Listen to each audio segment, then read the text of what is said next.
Thank you, everyone, for joining us this afternoon. I know there are lots of other fun things you could be doing, such as watching the Olympics. So we will try to keep this entertaining for you all, because we really appreciate you joining us for what we know is a very important conversation. So my name is Lauren Gatis. I am here with the Save Our Standards Coalition, and today we're going to have a conversation about tackling SEP licensing abuse and strengthening our supply chains in the United States. For those of you who don't know us, Save Our Standards is a broad-based coalition. We've got innovators, small businesses, associations, academics, consumer groups, and we're all dedicated to reinforcing the FRAND licensing commitment, or the fair, reasonable, and non-discriminatory licensing commitment. Technical standards are voluntary common platforms that enable innovators to develop and therefore consumers to use products that can reliably work together. And ensuring that companies use these standards on FRAND terms is critical for promoting competition, innovation, and consumer choice. Supply chain resiliency has rightfully become a top priority for policymakers. We even saw the White House put out an executive order on supply chain resiliency earlier this year, so it's certainly a hot topic in DC. But to protect our supply chains, we need to prevent the abuse of standard essential patents, or SEPs. Unfortunately, we've seen that some SEP holders leverage their position to lock out innovators from using standardized solutions for key sectors like the automotive or the semiconductor industries. So today we have a very esteemed panel with us. We have Kent Baker, who's the head of IP strategy, litigation, and licensing at uBlocks, Tara Hairston, who is the senior director of technology policy at the Alliance for Automotive Innovation, Josh Landau, the senior counsel for innovation policy at the Computer and Communications Industry Association, Priya Nair, the senior intellectual property counsel at ACT, or the App Association, and Alex Moss, the executive director of the Public Interest Patent Law Institute. So we're thrilled to have everyone here. It's certainly a heavy-hitting panel on this topic. And before we kick off the conversation, just some housekeeping notes. One is that this is being recorded and we will be sharing videos afterwards. So be on the lookout for that. And then second is we really would encourage you all to join the conversation and ask questions. So if you have any questions for our panelists, please feel free to put them into the chat or into the Q&A box. So with that, I will turn it over to our panelists and ask them to introduce themselves and their organizations, tell us a little bit about why your organization cares about SEPs, and maybe give an example of a way that standards have contributed or maybe will contribute in the future to your industry. So Alex, I'll let you kick it off. How many years in and I still mute? Well, hi, and thank you so much, Lauren and everyone at SOS for organizing this and including me on a panel with such awesome folks, and to everyone who's here. I am the executive director of the Public Interest Patent Law Institute, and standard essential patents have been a passion of mine for a long time. So when you were talking about FRAND, I was starting to think back to when, more than 10 years ago, these issues kind of first came, at least to my attention. And they are really, so our work at PIPLI is to work to make sure that the patent system actually promotes innovation in a way that benefits the public, including people who make and use technology, but don't depend on patents to make profits, which is the vast majority of people in practically every industry. And standard essential patents, touch on practically, I would say, every industry today, and it's only going to increase. And they therefore have an incredibly important impact on innovation and on people's lives, and it's just only going to increase. So they're central to our work, and in fact, we're really one of the motivators for me to found PIPLI. I'd been at the Electronic Frontier Foundation working on patent issues, and it's clear to me, I think, as to many people in the pandemic, just how important it is to promote innovation and also promote access. And I think of the vaccine as a technology, but like the internet as sort of one as an example where, right, the internet, these protocols that we use, it's really just a standard. But the value of the internet hinges on its accessibility and operability practically everyone. That's what makes it so incredible. And it's like the COVID vaccine, though very different, obviously, fields of technology, but what brings them together is that they are more valuable when more people have them. And there are a lot of technologies like this, and I'm sure many of you are much more familiar with network effects and their impact than I am. But what is really important to realize is that these are situations where innovation and access have to go hand in hand. And to the extent that patents, they operate by creating scarcity.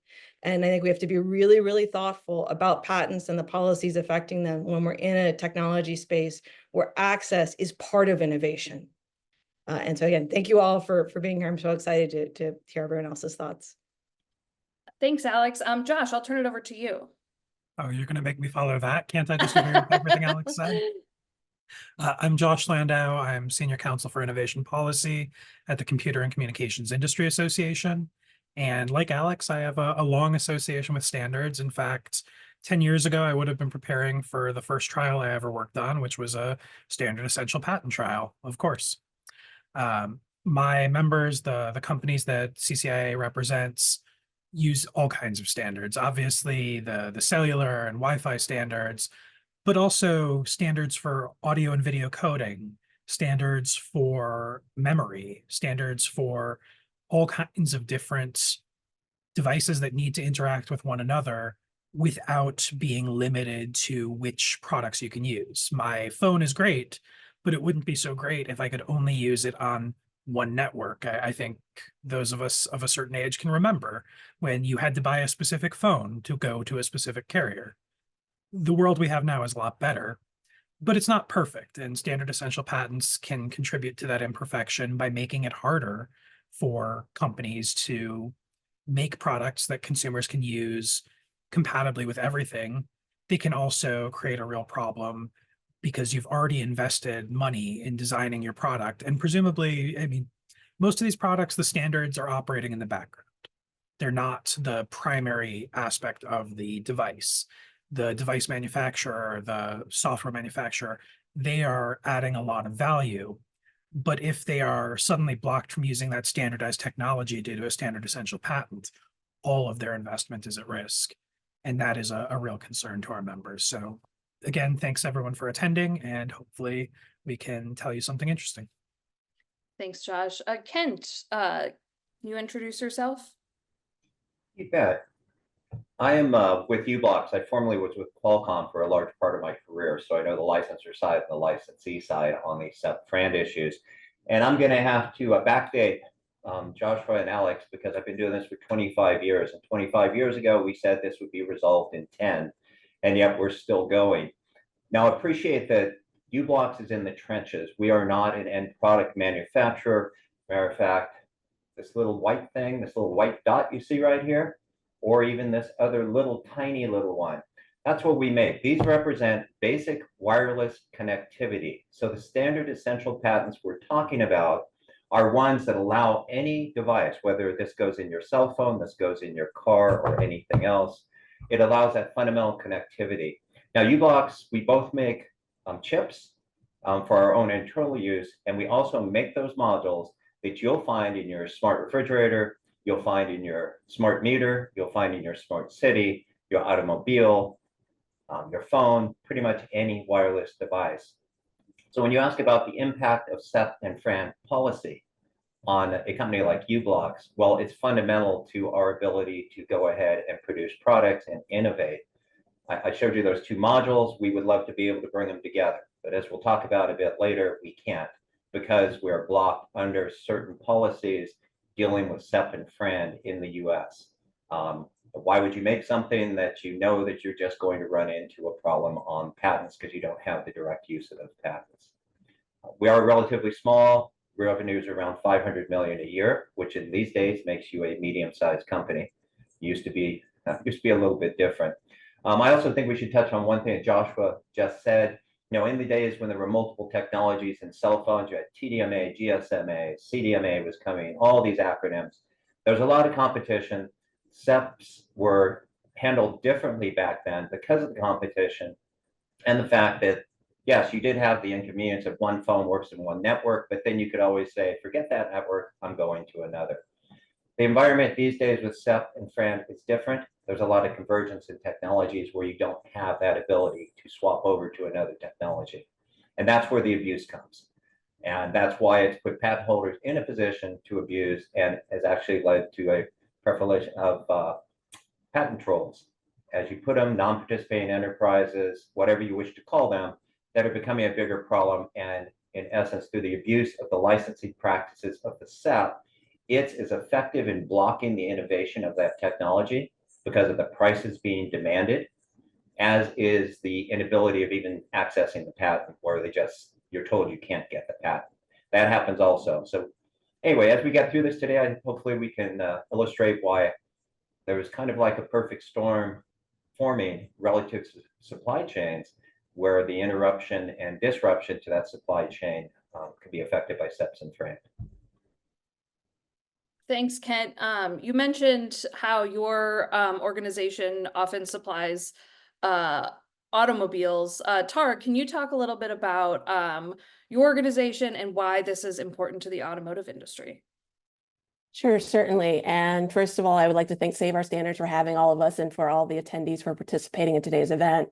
My name is Tara Hairston. I work at the Alliance for Automotive Innovation. The Alliance for Automotive Innovation is the industry trade association for the automotive industry. We represent the manufacturers that produce most of the cars and light trucks sold in the US, but we also represent original equipment suppliers, battery makers, technology companies, and others within the automotive ecosystem. So we have a pretty wide range in terms of our membership. Standard essential patents matter to the automotive industry because we're increasingly incorporating standardized technologies into the vehicle. Connectivity and automation kind of demand the use of these standardized technologies like Wi-Fi, Bluetooth, RFID, et cetera.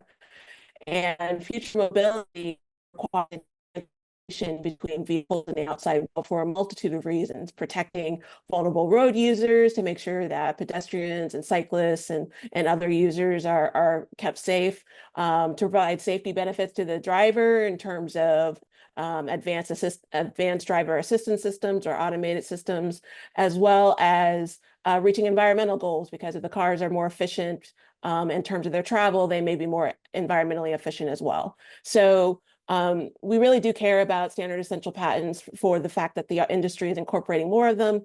We have a somewhat unique supply chain in terms of its breadth and its depth, but also because of the way that IP licensing in the automotive industry happens. It typically happens at the supplier level, not at the automaker level. And so the suppliers need that access to standard essential patents in order to innovate in their product and to be able to indemnify the automaker for any IP licensing issues, because they have the expertise to be able to evaluate what licenses they need, as well as whether they may be receiving a FRAND rate. So those are some of the reasons why SEPs matter to the automotive industry. Great, thank you. And Priya, take us home. I can't believe that I have to follow all of that. But hello, everyone, and thank you to SOS for this webinar, a very important topic that we're talking about today. My name is Priya Nair. I'm the Senior IP Policy Counsel at ACT, the App Association. Our members are small and medium-sized software developers that really innovate across all industries. And you know, what they really care about when we're talking about, like, what do they care about when we think about SEPs? They care about the standard. And I think that's something that everyone has highlighted in some way. They care about industry-led, consensus-based voluntary standards, in which when they do have products that require a connectivity aspect to it, they do turn to their standards. And something that enables that standard, some things that do are standard essential patents. And so what our members care about as innovators and as small businesses is that the licensing practices used to license those SEPs are fair.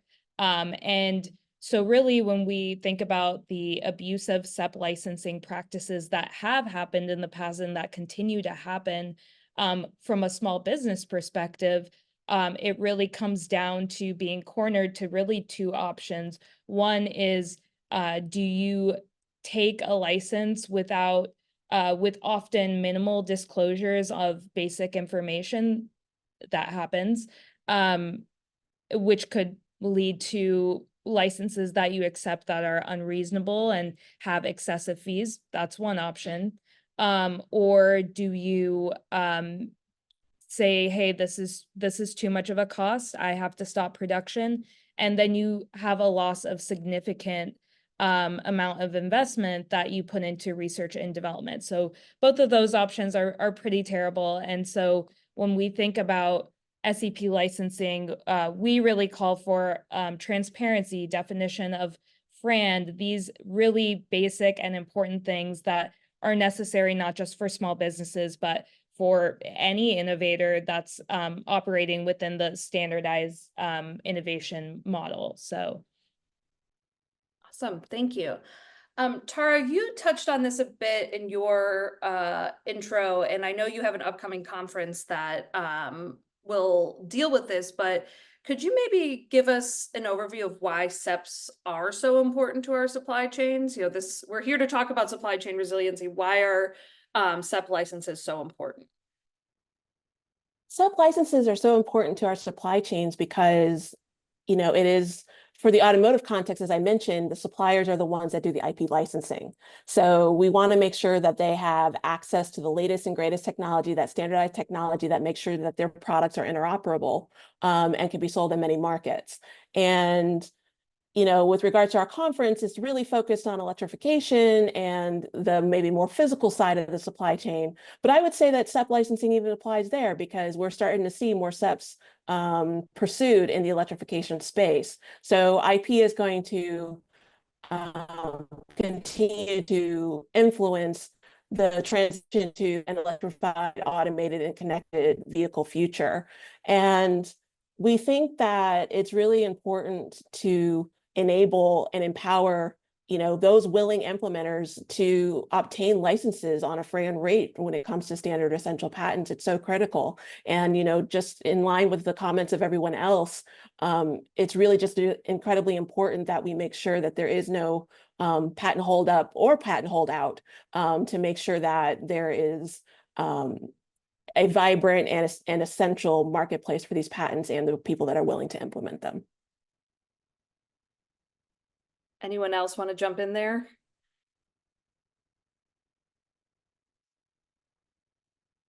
Josh, you know, Tara just mentioned electrification in cars. What are some of these other industries that are so reliant on SEPs for the supply chain?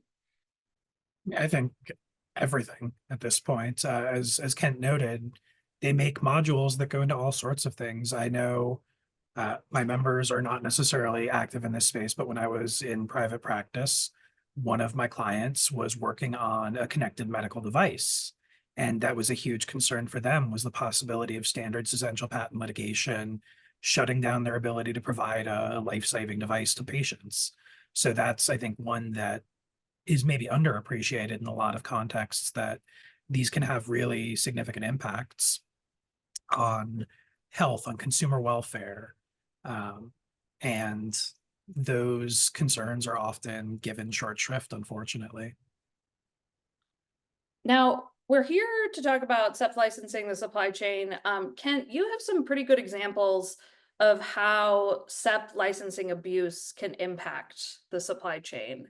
Can you share some of those with the group? Because I think it's very illuminating, because right now we're kind of talking in the abstract, but to hear how the abuse actually impacts the industries is very helpful.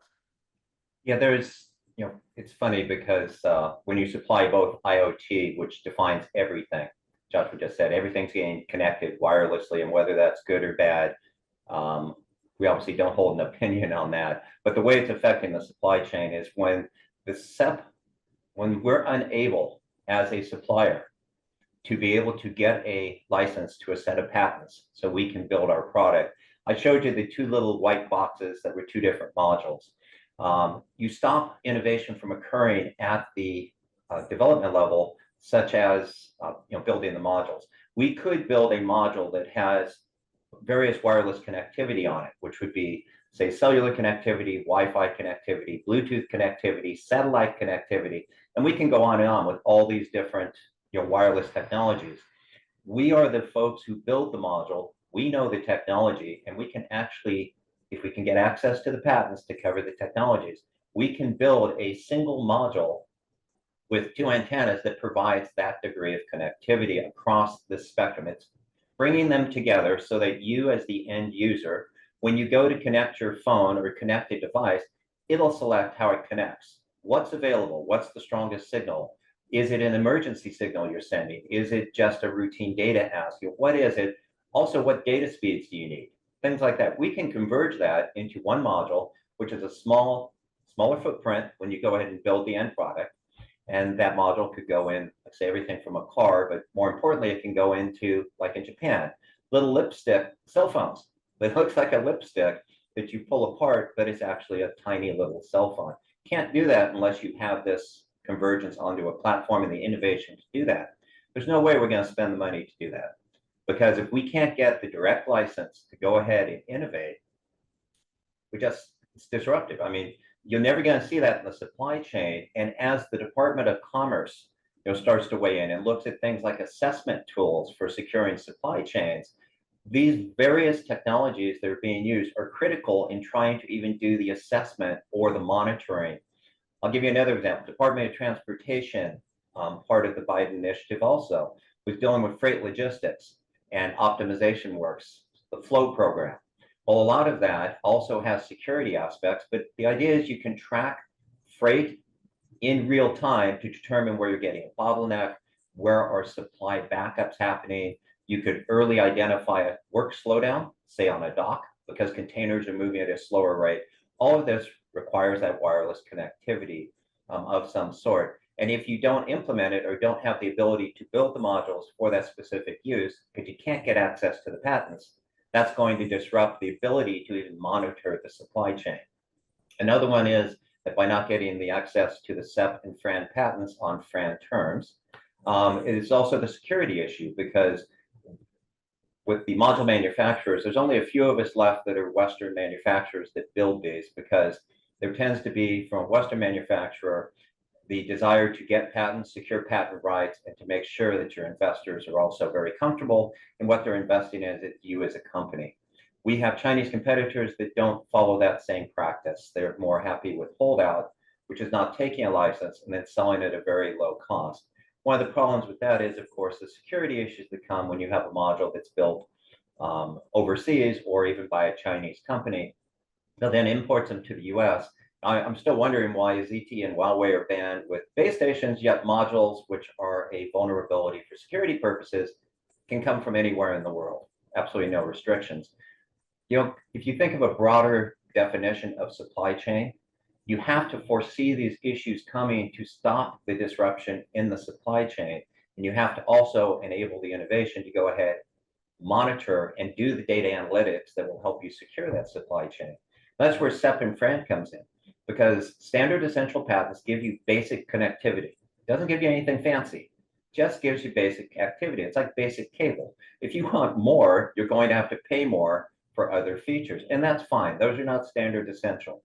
But for the basic connectivity to make this stuff work, you need those patents.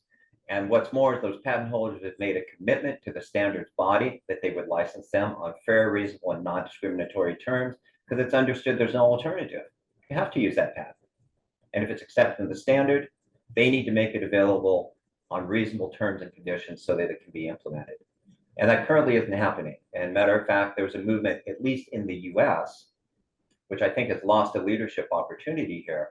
It's shifted in the US to where you see, because the value of the patents and the FRAND commitments seems to be watered down by patent holders more and more as time goes on, or repositioned to increase their revenue flows and get more money for that standard essential patent.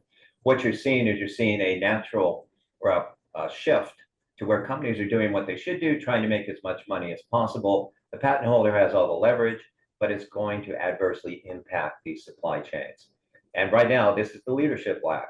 There's no leadership in the US that's trying to address these and clear it up. Hopefully, there'll be a recognition on SEP FRAND that we need to do something to actually look into these issues.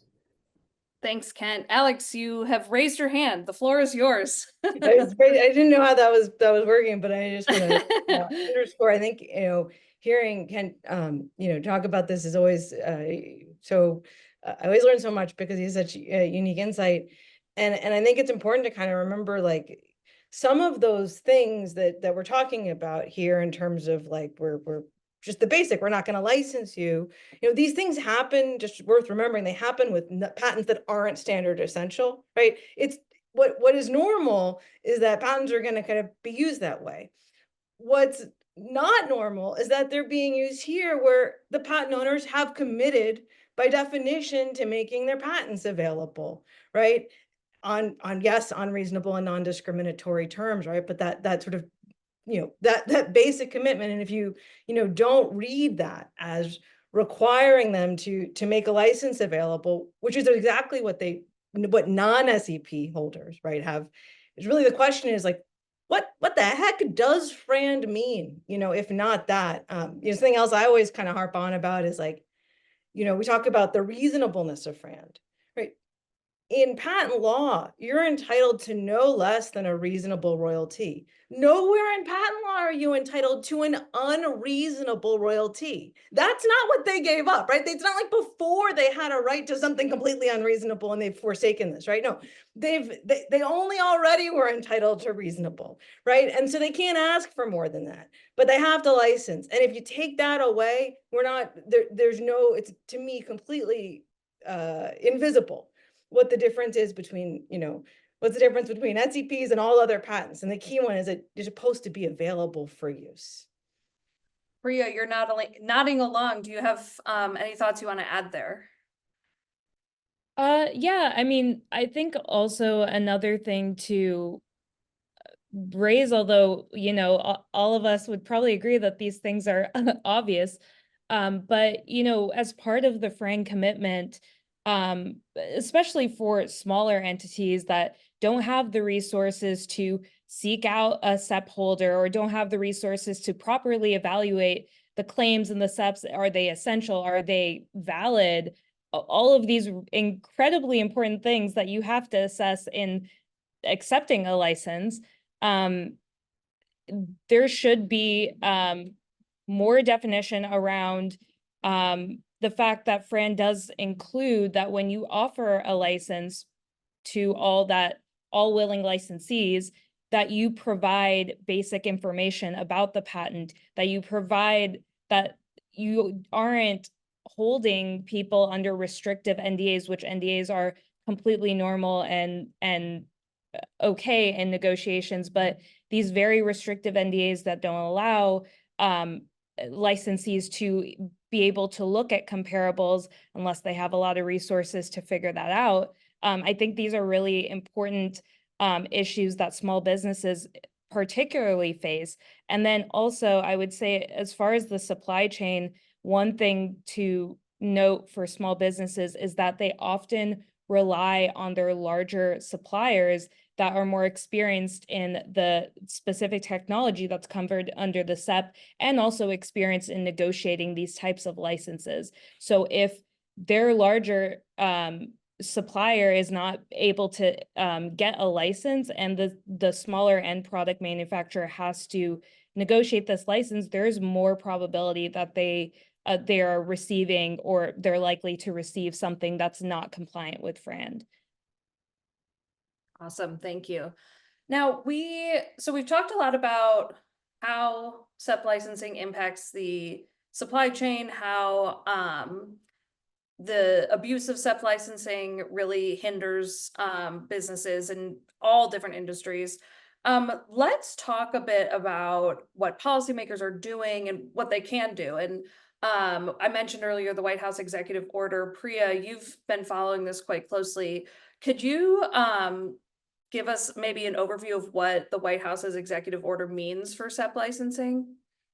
Yeah. Well, just to give a little bit of background, in 2021, there was an executive order on America's supply chains. So this was kind of in the midst of the global pandemic, and there was a realization that there was a need to focus more on supply chains across industries, and particularly in America, to lower costs and increase consumer welfare.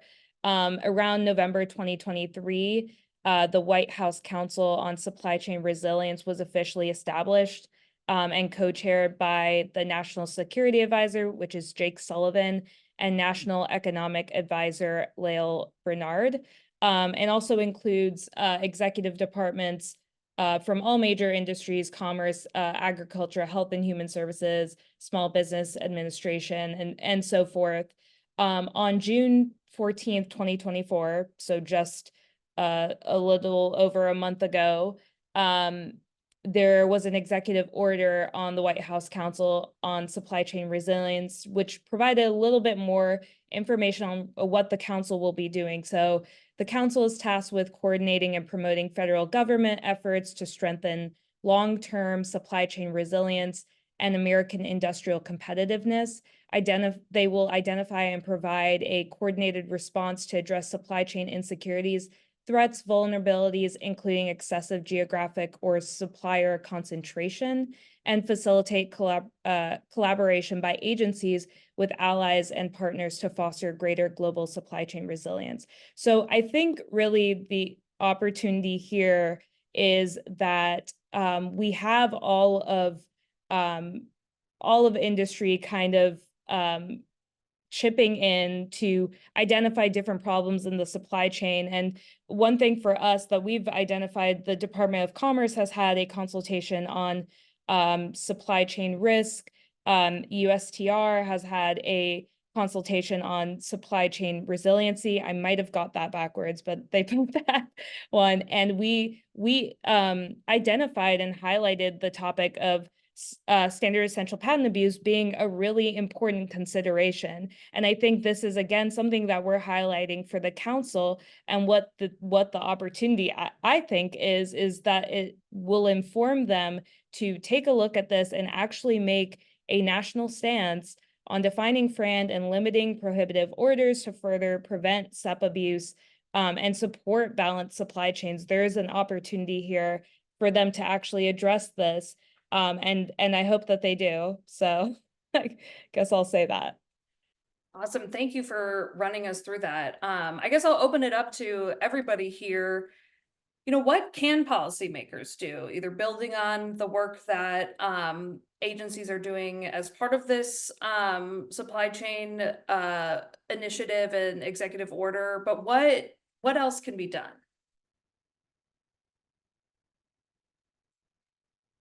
I'd actually, oh, go ahead, Alex. Tara, please. I actually kind of posed this as a question to the rest of the panelists, but my thoughts are the fact that we currently do not have a US government position or policy statement as it relates to SEP licensing disputes. When the 2019 policy statement was withdrawn in 2022, it was not replaced with anything. And so the US is, I think to Kent's point earlier, really lagging in terms of its leadership to be able to just kind of establish and say, this is where the US is with regards to what remedies or relief are available when there are SEP licensing disputes. We did have a bit of a kind of not flip-flop, but we went from one position that was kind of seen as very implementer friendly to one that was seen as very patent holder friendly. And it's a question of how can we find that balance, is something that Priya mentioned. So I think part of it is, one, we need to make sure that these various entities within the government that are focused on competition, that are focused on resiliency, are looking at these IP issues, because it's very easy for them to be overlooked. And I think that it may be useful to finally revisit that, developing a policy statement so that everyone, including patent holders, implementers, other governments, where the US stands when it comes to that issue of if it's available for licensing disputes. I think another area where policymakers, I'm sorry, Alex, do you want to go ahead? Okay. Another area where policymakers could be active is in basically coordinating worldwide. We've seen a huge change over the past 7-ish years in SEP litigation from a sort of national level to post the unwired planet decision. Now we have a number of countries that will issue global licensing requirements. And that's problematic in some ways. I think there's certainly a desire for a single license, but there's also a desire not to have a Chinese court ruling on the validity and essentiality of a US patent. And honestly, vice versa. It's not appropriate for US courts to be doing that over Chinese patents either, although the US has not moved in that direction really. So I think another thing that policymakers can be looking at is as they interact with their counterparts in other countries who are working on SEP things, advocating for a return to a much more national approach.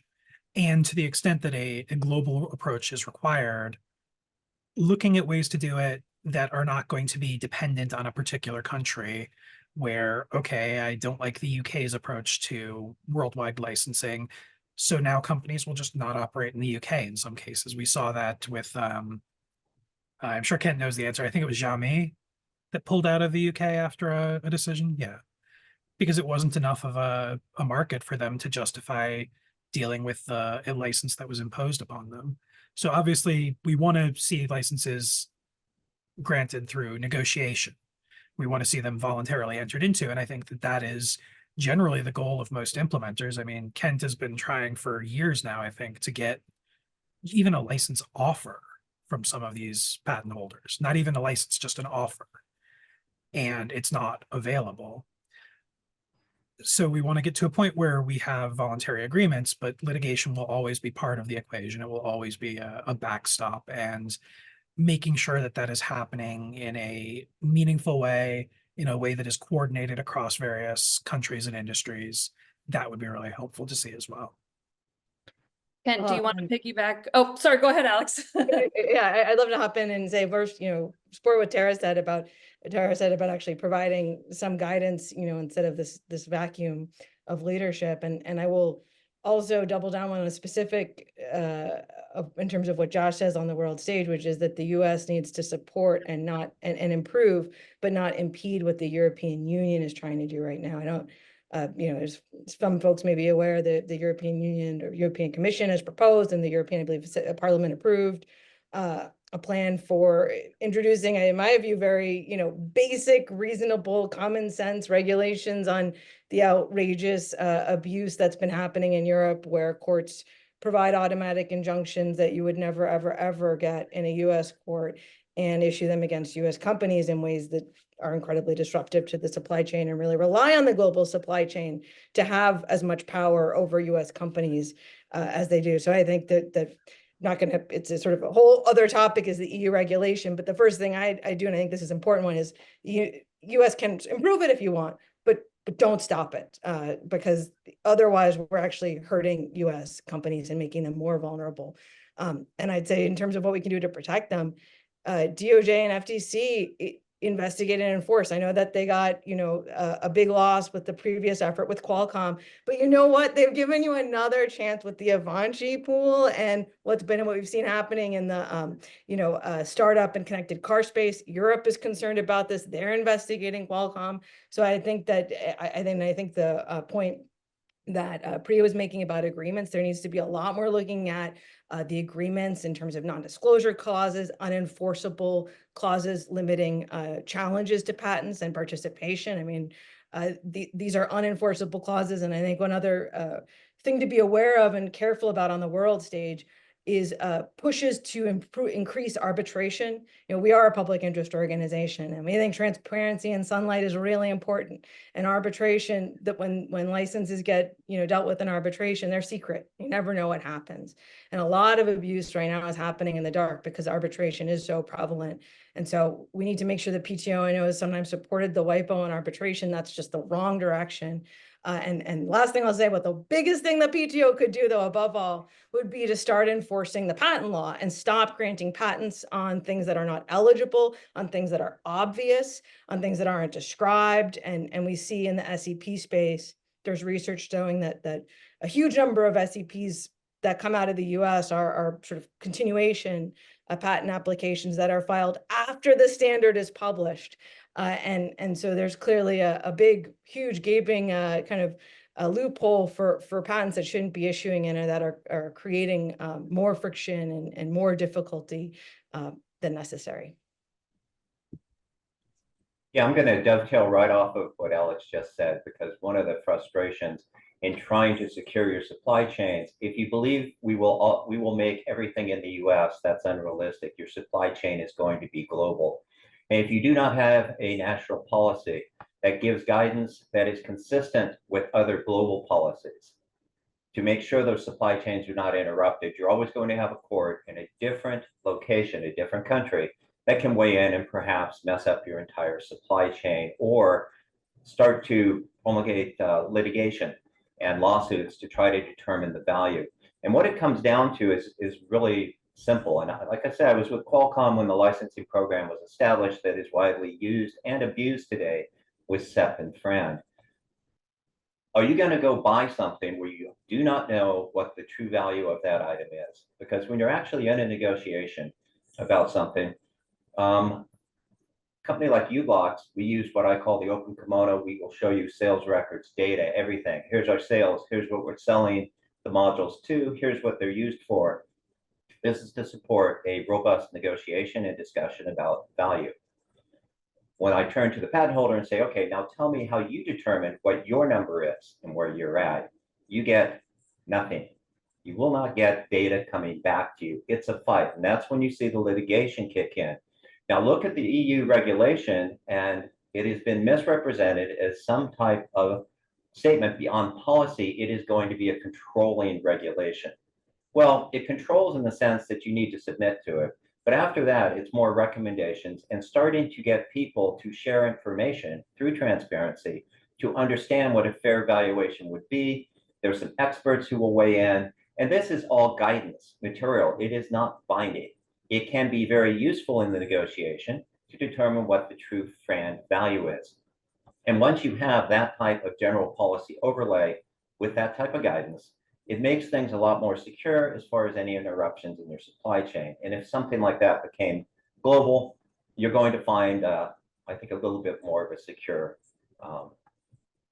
value chain or supply chain.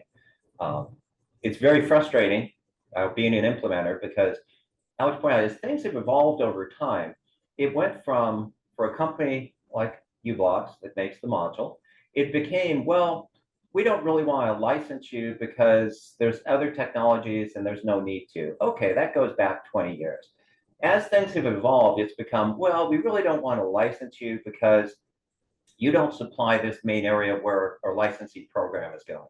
Okay, this makes sense, but we're still not happy because it stops us from being able to develop product to maybe supply that area because we don't have access to the patents for the development.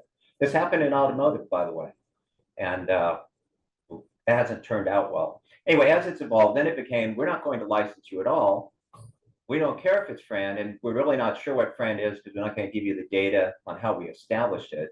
And remember, I was at Qualcomm. I know how standards groups work, and I don't want to pick on Qualcomm. Any large company knows how much it's spending on standards development work, what they've invested, and how much their return needs to be to justify that investment before they'll leave a standard. The numbers are there, you just can't get to them because of NDAs, proprietary information like that. But there needs to be some degree of transparency in order to determine what this mythical FRAND value is. And there is guidance out there. There's economic approaches to the valuation where using the principles that the US economy is based on, as well as the Japanese economy and many other economies, there's a way to determine what the value is. Because remember, when I said we make this module, which is the fundamental connectivity, it doesn't matter what you put through that. You can put that in a car, you can put it through a video streaming device. In economics, each will have a slightly different value, but the FRAND value of the technology will be based upon how fast or how much data you need to get through that little module. And there's different modules designed for those purposes. And the price points will run from about $6.50, something that goes in a smart meter, up to $150, something that goes in a car. So the person investing in the technology, the patent holder, they're already getting an increased return because of the difference in the technology. But when you say, I'm not going to license uBlocks, I want to go to the end product, I'm going to license there, it's all because They want to increase their revenue stream, and you as the end user will be the one paying that price because there will be markups, and in the end product, you'll actually be paying more than before. Now, the latest revolution, which I just absolutely love with the patent pools, and I will pick specifically on Avanci because they made this statement in the UK. Friend and SEP doesn't apply to them. They don't own any patents. They just assemble companies that own patents. And then we're the people who you come to and talk to about taking a license. So it's more efficient. You can get licenses from everyone. But SEP Friend doesn't apply to us. And what's more, we are offering a reasonable value for that technology. We won't tell you how we arrived there. We won't tell you how we actually determine the value, but trust us, it's a good value, and we're being nice because SEP Friend doesn't really apply to us anyway. Okay, this is the latest, and it is the most disingenuous statement and misunderstanding of what SEP Friend is. And if you don't think that's going to interrupt or affect a supply chain, and more importantly, the investments that support that supply chain, which is a part of DOE's statement coming out of the policy to protect supply chains, is that it's for productivity and security of manufacturing systems that are critical for these supply chains and to protect the investments that enable it. Those investments aren't going to stick around when the degree of insurity is that you don't know if you are protected from patents or where the disruption is going to come. So that's a really good segue into another question I had, and I'll just encourage folks who are tuning in, if you have any questions. We're nearing the end of our hour together, so if you have any questions, feel free to throw them into the chat or the Q&A box. But one thing, it was big news the past few years. The federal government has invested billions of dollars into innovation with legislation like the CHIPS Act, and so the question I'll pose to everyone is, are we risking that investment from the government and other investments elsewhere if we don't prevent SEP licensing abuse? And to make it even broader, if we enable other supply chain protections but not address SEP licensing abuse, will other supply chain protections even matter?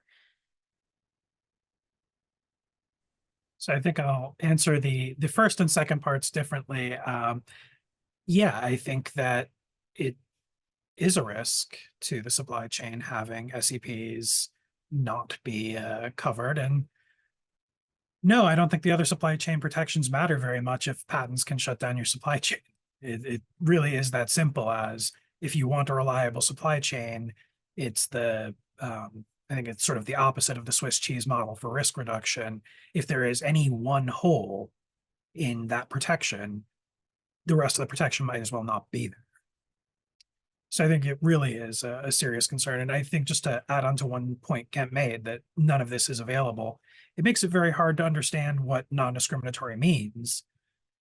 But it also makes it very hard for somebody who's thinking about getting into an industry, who's thinking about, well, maybe we would like to start working in this area.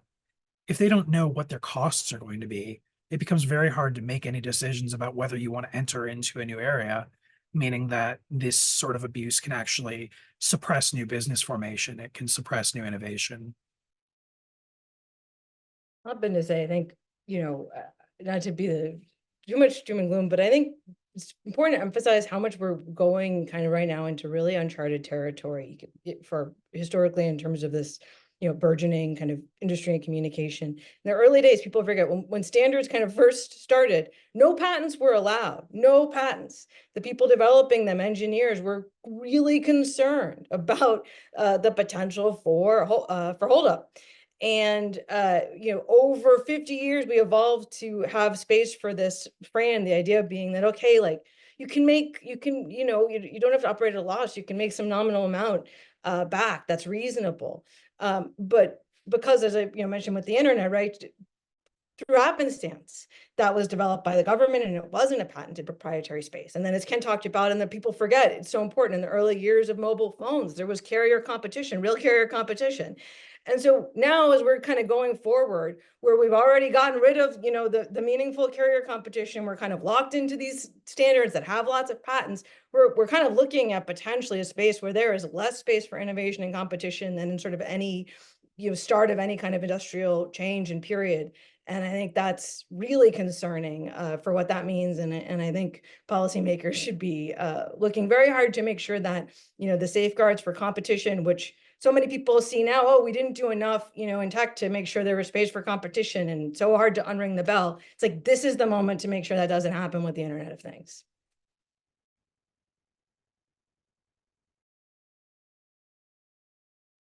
Thanks, Alex. We're getting close to the end of our time. So I'll just open it up to everybody. If you have any final thoughts on this important issue, I'll try to remember and go in reverse order from when we started. So Priya, I'll let you go ahead if you have any closing thoughts or things you want to make sure we touch on for this conversation. No, I think we've hit on a lot of topics. I would just say, one of the biggest struggles for our membership, small businesses, is that they're not really identified in this landscape a lot of times because of something that Alex brought up, is that a lot of negotiations are confidential and small businesses can't really afford expensive patent infringement litigation. It's just not really in the cards for them. So a lot of the abuse that happens to them happens behind closed doors. And so, to the extent that there is more transparency in negotiation between the two parties, to the extent that there's more transparency on what FRAND means, nationally and also globally. And I think those certain principles of FRAND have definitely been identified across jurisdictions. And we try to highlight that as much as possible. One being that all willing licensees should be able to at least be approached and try to negotiate a license. Just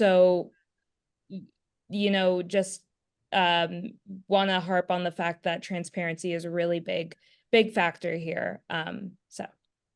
Thanks, Priya. Tara, any closing thoughts?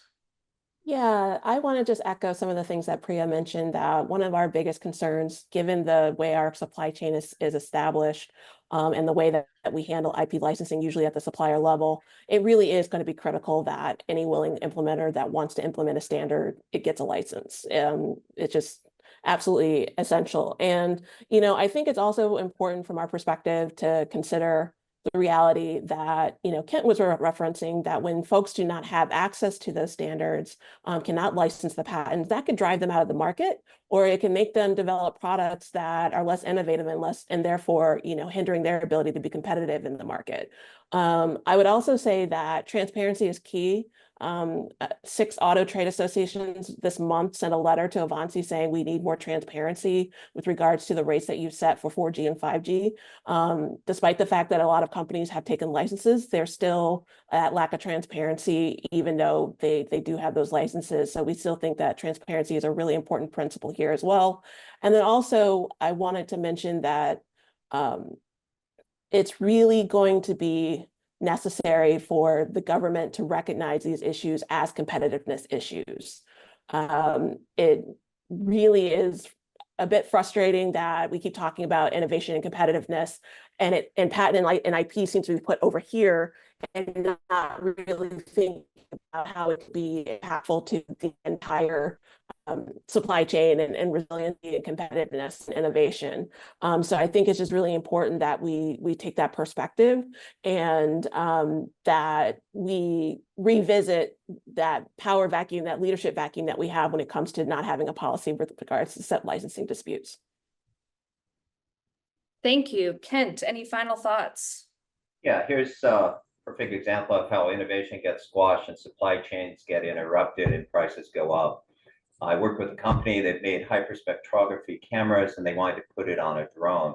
They would give you real-time wireless feedback. You'd fly it over a farm to look for crop blight using the spectrography aspects of it, relay that data down, and then be able to determine whether or not you need to treat that particular field or crop before blight or something else set in, pest.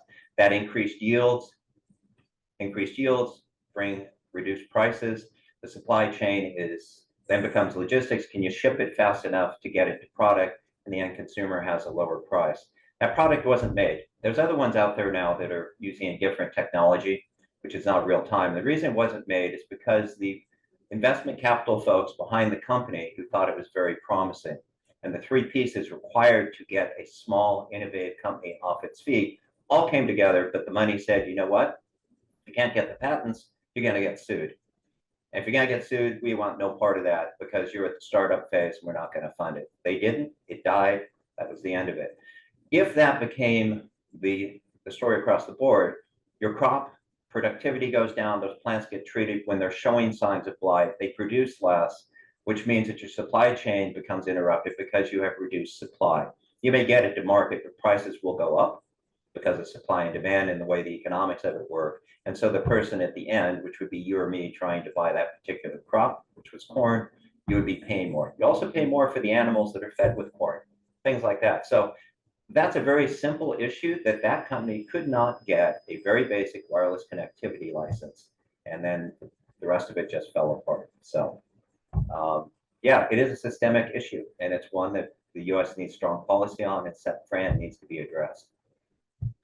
Thanks for that really tangible example. That's very helpful. Josh, any closing thoughts? Yeah, so just to come back to the supply chain point, but a week ago now, we saw one of the dangers of having a limited number of participants in any particular area of industry with the CrowdStrike failure, which took down so many computer systems, caused huge delays, all kinds of problems. That's what happens when you have a single supplier. That is why the US government, the auto industry, why most industries do not want to have a single supplier. They want to have multiple options to have a diversity of supply chains so that if something does happen to one of your suppliers, or if there's a problem with what they're supplying, you don't have your product taken down as part of it. And SEP abuse reduces your ability to have multiple suppliers, particularly when you have companies that are refusing to license potential competitors to themselves. Obviously, there's a very good reason for them to want to do that, but there are a lot of very good reasons that as policy professionals, we should not want them to do that. We should not want them to be able to do that because we want to have this diverse supply chain because it'll be far more resilient. Thanks, Josh. And Alex, take us home. Oh, That's a lot, but I think the closing thought, I mean, I think what everybody said is so powerful. I leave this, inspired and grateful to everybody for the thoughts. But one thing I'll say is, I think when standards work, they're really invisible to users of technology. And we typically only experience them when things fail, like CrowdStrike, right? When things aren't compatible. And something that's been interesting to see in the copyright space that I think has been very unintended is that the DMCA, the Digital Millennium Copyright Act, with the takedowns, has led to people being very educated about copyright. And I think the question is, how do we maintain the invisible frictionlessness of standards that work? And also give people like a clue that they exist so that they can be part of these policy debates more. That's sort of a long term, not sure how that answers, but I do think that, one of the real things that's really important for policy is to get more people, consumers, small businesses to see how this isn't a competition issue and that we really need to protect the space, frankly, for some of the innovators and small companies who aren't there today. And it's a real public policy challenge, but it's one that's really important to all of our futures. Great. Well, thank you for that, Alex. And thank you to all of our panelists and to everyone who joined us for this conversation today. If you joined us this afternoon and want to learn more, feel free. We encourage you to visit our website, saveourstandards.com. And you're also welcome to shoot us a note at info@saveourstandards.com. We would love to connect more on these issues. So thank you, everybody. Great. Take care.